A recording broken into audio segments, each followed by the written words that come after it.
Les familles de femmes assassinées il y a une quarantaine d'années étaient réunies aujourd'hui pour demander à rencontrer le ministre de la Sécurité publique. André, elles ont l'impression qu'elles sont ignorées par le nouveau gouvernement.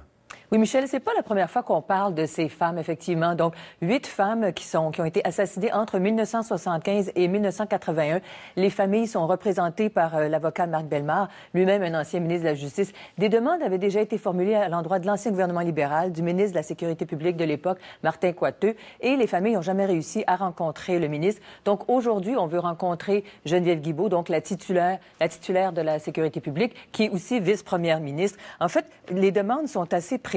On veut notamment qu'il y ait une enquête publique sur les méthodes policières dans les cas de meurtre, que toutes les enquêtes soient menées par la Sûreté du Québec. On a appris, par exemple, aujourd'hui que certains prélèvements d'ADN, par exemple, des preuves avaient été détruites, que ce soit à Longueuil, à Laval, par les corps de police municipaux.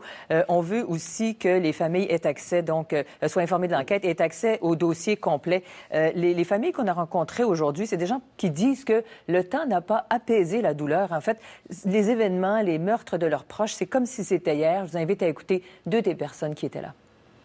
Ma mère est décédée, ça fait 38 ans à soir qu'elle s'est fait défoncer le crâne. Là. Je peux pas faire autrement que d'y penser. C'est dans moi.